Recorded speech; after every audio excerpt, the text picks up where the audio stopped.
Hi class, welcome to Module 1.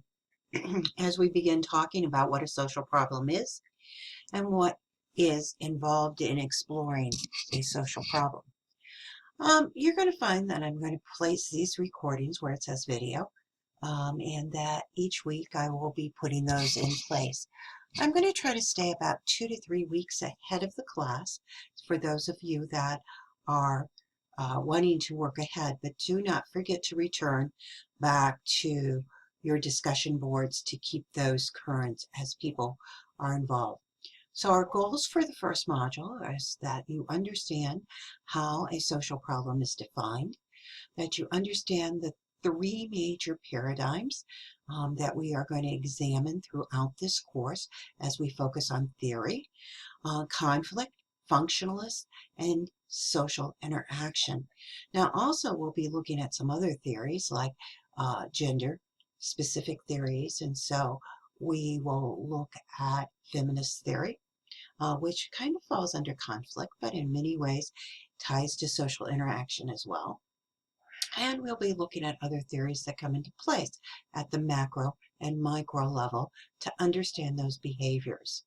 And the goal of this course is always to develop critical thinking and to think with the sociological imagination. Sometimes a term overused, but one that's very important when we examine social problems, that we step outside of ourselves and see ourselves in other people's places and understand society from a different point of view. So let's get started. The first thing you're going to do in this class is to take a pre-test. It's not really a test, it's a survey, and submit it through the Dropbox. Please download that survey, mark it in bold. Please bold your answers, do not highlight them. But if you bold them, then I can print in black and white and we can record that data. Please do not put your name anywhere on this, but they're questions just to find out a little bit about you, as well as your knowledge of sociology and your knowledge of social problems and your involvement with social problems. After you've completed that and uploaded it into the Dropbox, move on to make sure that you've looked at the syllabus. Hopefully you've already done that as you progress through these first few videos on the course. And then you need to explore reading your text. You'll also find that I have linked your PowerPoints, which are beneath this actually in the content box, but they're also linked here. And so you can open up and see the PowerPoint slides. In this case, they'll come up pretty much being printed out. And what you want to do probably is download them very simply so that you can actually see what they look like in this situation. So that's what your PowerPoint slides will look like. I'm going to put those down for a minute and move us back to where we were before as we start looking at this module. For this particular module, after you've read the textbook and reviewed this video, I want you to look at a TED Talk, a very interesting one that can be viewed both through TED or through the library as you link into it. A talk by a writer, not a sociologist, but you're going to see that they address sociological issues within the process. I've also given you a video here on what to do for your discussion boards. In this particular class, you need to comment on at least 3 other entries for full credit, and you need to submit first within that process. So welcome to class. We'll get started. So let's explore what the sociological imagination is as we look at that. We refer to this on a regular basis, and it was a term used by C. Wright Mills. He defines sociological imagination as the vivid awareness of the relationship between experience and the wider society. And so we bring all these things into place of understanding that when the personal becomes a public issue and we explore that, I think as we look further, you'll see that the sociological imagination is something that guides us to look at the familiar things of our lives as those routine everyday things in a different way, to take ourselves out of our own understanding. In other words, think about the environment you were raised in. It doesn't match someone else's, and so that we need to explore those over time. In this course, we're also going to be looking at social norms and those particular issues. I'll leave this partially for you to view as you go through the process. For some reason, I have currently the TED Talk listed twice for you, so I will make sure that gets removed as you see this. Um, I ask you with this particular TED Talk to look at the speaker and try to look at what her sociological imagination is and how she's explored that. And that's the point on which we're starting the course. Beyond that, I want you to also link yourself over to the library page, and you will be watching your first movie. Now, most of the times I will try to have this clearly link you over to the library page, and you're going to see that it's going to come up. And let me show you what it's going to look like and be in place. But if you have not logged into the library, and you'll see how easily these will pop up, and you can make them full size to watch your screen.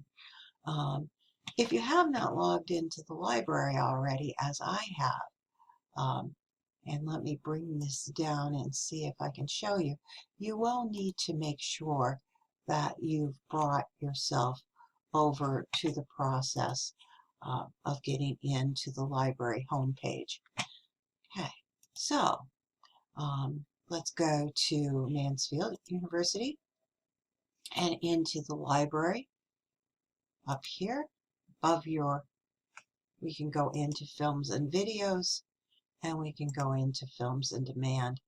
Again, I've signed on today, and therefore I'm not able to show you the linking into the site. Make sure you put in your university and your numbers as they ask for it. The library is there to, the librarians are also there to help you access these. With that said, let's also explore the PowerPoint for today. And let me pull that up for you and get that into frame here.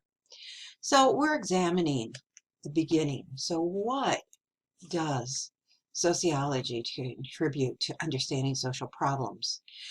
Lots of disciplines look at social problems: social work, criminology, nursing, medical areas look at, but they're specific in looking at those particular issues from their standpoint.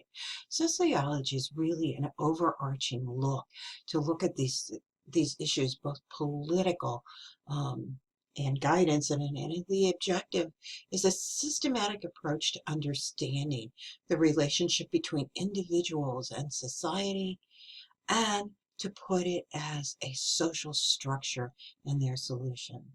Now, sociology is going to be looking at that bigger picture, the larger society and the effects on the individual.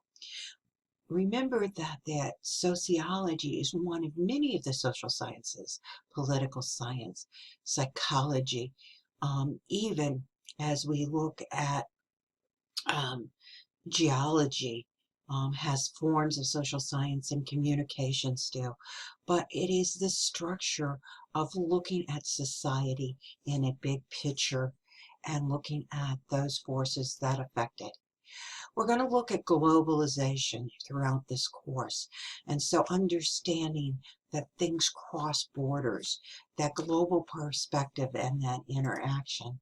And we're going to use the sociological imagination that I've already spoken to and given you more information. It allows us to learn to distinguish between our personal problems and a public issue. Throughout this course, I often find students who look at a particular situation, such as um, suicide, as a social problem, and it could be considered a social problem, but oftentimes that's a personal problem of mental illness or the situations that come into place in one particular life. To explore something like suicide, we leave that out as a social problem, and we look at the social problems that create that. The lack of health care available for people with mental health, the bullying of those that may be homosexual, the bullying that occurs within schools. So we look at school systems and their behaviors. And again, bullying is not considered a social problem. It is an action that's part of that social problem of school systems and interactions that go into place. So as we start to explore some of these things, I think you need to come to a good understanding of exactly what a personal trouble is and then public issue. And we debate this, and social problems then come into place to be brought by the community as a whole, saying it is a social problem. So you need to think about this. And I love this example because if you failed a test because you were watching television rather than studying, it's a personal problem. If you fail a test because the residence hall is too noisy and it's impossible to concentrate, it's a public issue. If you fail the test because the instructor makes the test impossible and they're a problem, and so we look at the whole education system into place versus the fact that I didn't study the right material. So it's important to examine this. If you have a clear understanding of what a social problem is, you can move onward with this course and complete it very successfully. So what's a social problem? A social problem is a social condition that has negative consequences for individuals, for our social world, or the physical world. And so problems confront in such institutions like families, and we can look at spousal abuse, education, the rising cost of tuition, and the debt you are in getting into just by taking this course, the economy, and the unemployment or underemployment of the world. And then we can look at the physical world and things like global warming, oil spills, toxic waste, and the urbanization of population. So as we explore this, it's important to look at the objective and the subjective reality. Objective reality comes from the knowledge that a particular social condition exists. Subjective then addresses how the problem becomes defined and looks at the issue based on the concept of a social construct. So let's talk about a social construct, a very important piece to consider here, that if we look at race, we will say very clearly it is a social construct. There is nothing biologically different that comes into place related to our DNA from one race to another. It is a site differentiation. In fact, as we even figure out races in the process, the decision has always been part of that social construct. How dark is dark enough to be considered black? How different do you have to look to be considered Asian? And it is constructed by the society to put those definitions into place. Now, gender is also a social construct. Now, but we have biological components, don't we? That there is a physical difference between men and women, but how we deal with gender becomes a social construct of reality, the way we perceive people. So as you start to look at this objective and subjective reality, it's important for you to understand the social construct that comes into place. In objective reality, sometimes harmful chemicals enter our environment and subjective reality, people with different definitions of how much is harmful and how much constitutes a problem. And so that we have this different argument of the types of reality, don't we? And then we see the influences that come into place. So, social construction. How does that fit? The social problem then becomes a social problem when we can see it to be. In other words, years of dumping polluted waste into streams was acceptable behavior. And it was only when the outcry from the population comes into place, right, that it's a significant problem. And so we look at the fracking in our own environment and the disposal of the wastewater from fracking. Is it a social problem that comes into place? And is fracking a social problem? We're still arguing back and forth, aren't we? And some states allow it and some states don't. And as we've seen the disposal of water in Ohio and in Oklahoma, it's very interesting to note the earthquakes that have happened from the deep water disposal. Is this a social problem? So we wait for society oftentimes to come into place to say what makes it so. And these are the stages that we look at. The transforming process, the private trouble into public issue. What has come into place? So private problems, the relationship, then it's legitimized. That's the formal manner in which a social problem or complaint is generated by the population.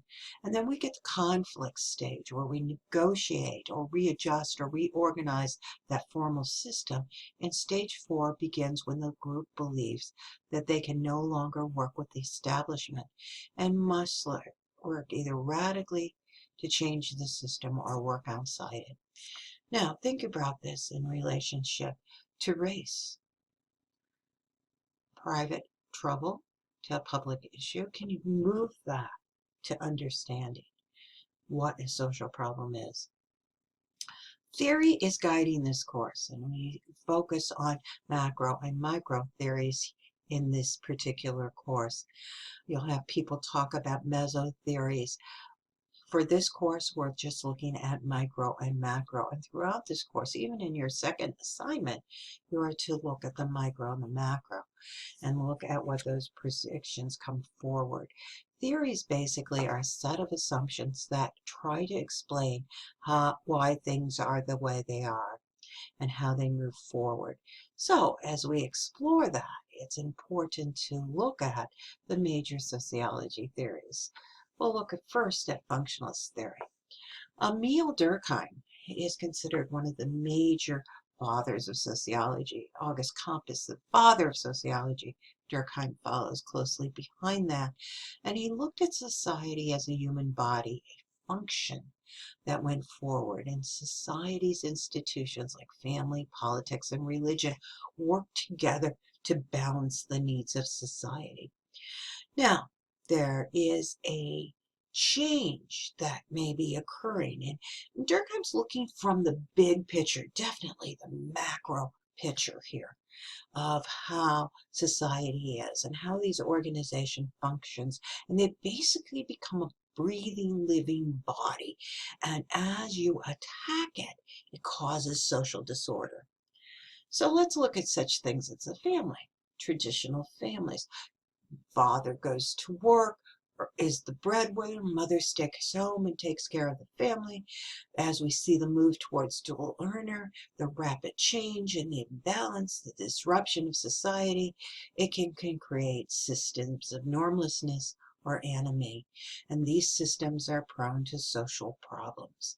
Again, think about this as the dysfunction that attacks society. That functionalist perspective say that maintaining that balance holds that evenness of society. Now, functionalist theorists, they are a macro perspective, but they are not against, right, the society changing. However, they do look at how society problems emerge and how they examine it from the big picture.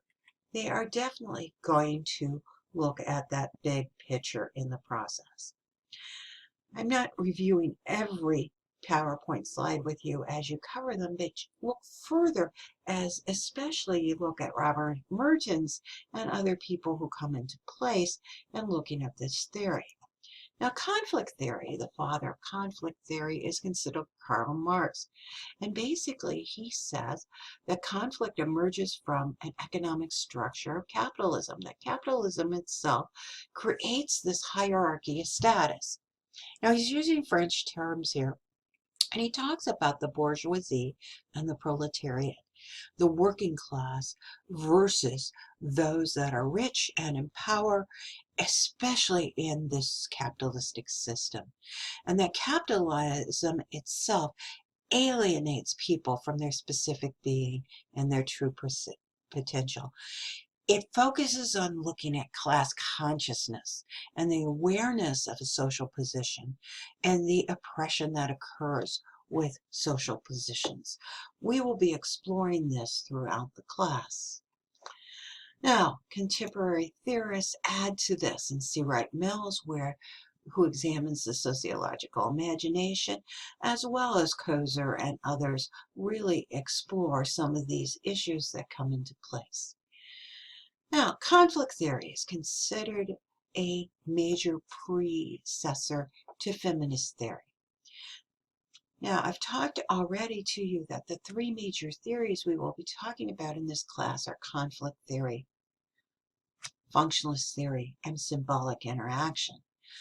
However, we need to look at feminist theory throughout the course in many different places, and feminist scholars may adopt that conflict or functional or interactionist perspective as they look at that process. But their key look is to say that male domination of women significantly affect the population. Let's move on to interactionist perspective. This focuses on how we create and maintain our social reality through language and words and symbols and its human agency. Symbolic interaction, therefore, steps away from those macro theories of conflict and functional, more into micro theories as we look at the individual. George Herbert Mead, a very interesting sociologist educated at Oberlin University, American sociologist that ends up part of the Chicago School, explores the idea of self and the mental process and how we see our relationships to others and vice versa. And he ties highly into Cooley, who talks about the looking glass theory of how we determine who we are. But the symbolic interactionists look at the problems, and they look at the problem behavior and how we learn it through each other, how it emerges and passes itself down, and how we define it. And it looks for solutions that emerge from the definition. Throughout this course, we will be looking for solutions, how to solve some of the social problems. I often have students who tell me there is no solution.